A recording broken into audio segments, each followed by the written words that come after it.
Jealousy is not envy, although the words are often used interchangeably. Jealousy arises when a relationship is infringed on by a rival who threatens to take away something that is in a sense rightfully yours, explains Richard Smith, professor of psychology at the University of Kentucky. The rival may or may not have features that also incite envy. But to feel jealous you need not have any sense of what that third party is like, notes Smith.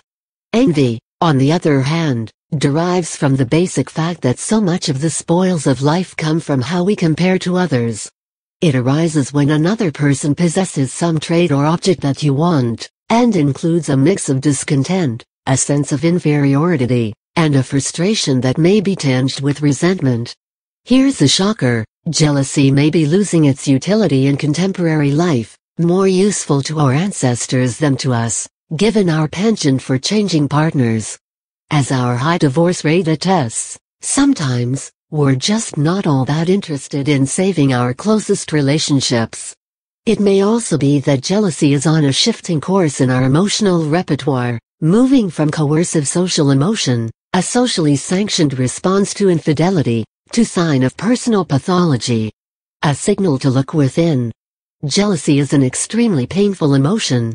Social exclusion, whether real or imagined, always hurts. It throws the mind into turmoil and is difficult to dislodge. Those in its grip typically blame the discomfort on a partner for bestowing attention on others. But there are huge individual differences in the propensity for jealousy, and there is emerging evidence that elements of personality influence some of them. Those who are most insecure, in fact, may be most unrealistic in perceiving threats and making accusations. But this same view of jealousy also suggests that the emotion need not be unleashed on a destructive path.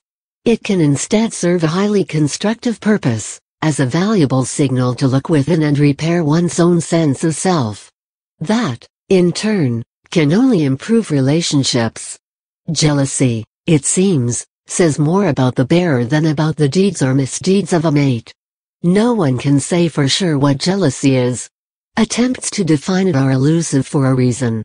As a complex emotion it involves, at a minimum, such distressing feelings as fear, abandonment, loss, sorrow, anger, betrayal, envy, and humiliation. And it recruits a host of cognitive processes gone awry, from doubt to preoccupation with a partner's faithlessness.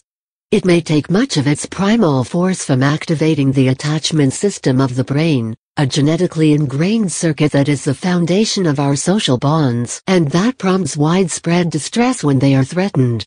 According to University of Texas psychologist David Buss, jealousy is a necessary emotion, a potential deterrent to infidelity that arises in both men and women when a threat materializes to intimate relationships. Boyfriend talks to beautiful woman at party and smiles admiringly at her. To girlfriend, a rival is born, a flesh and blood warning that what she thought was hers might now be endangered. Or wife suddenly embarks on series of brief out-of-town trips with co-head of her team. What is at stake is survival of our most valued relationships and thus the future of our children, which is to say, the species. The crystalline logic of evolutionary psychology, argues Buss in The Dangerous Passion, why jealousy is as necessary as love and sex, holds that men and women experience jealousy differently, and that it's the threat of sexual infidelity that most stirs jealousy in men. The burden of manhood is uncertainty of paternity.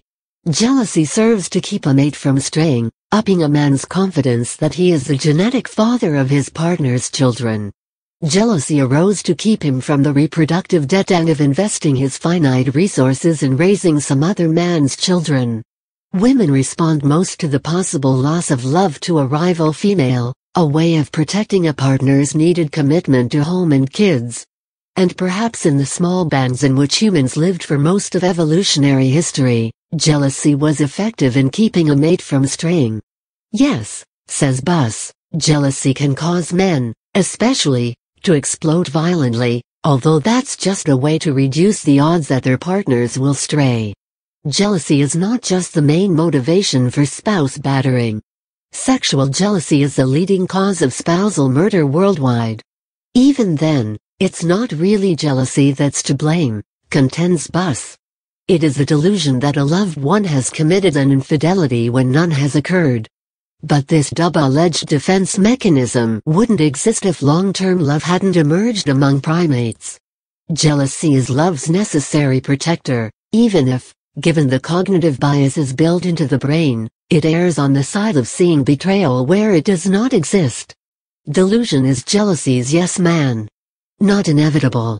However much Buss sees jealousy as a necessary evil, his newest work suggests that it isn't quite as inevitable as it's been made to appear. In a not yet published study of nearly 1,000 people in various stages of commitment, married, engaged, dating, or single, he and a colleague in Spain find that the individual inclination to jealousy is strongly influenced by two of the so-called Big Five personality factors.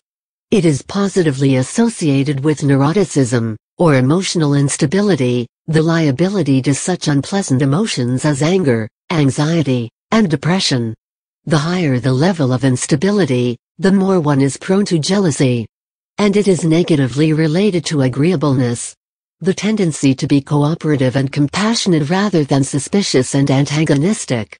Like all the major personality factors, neuroticism and agreeableness are both influenced by heredity and environment, including early experience, in roughly equal proportions.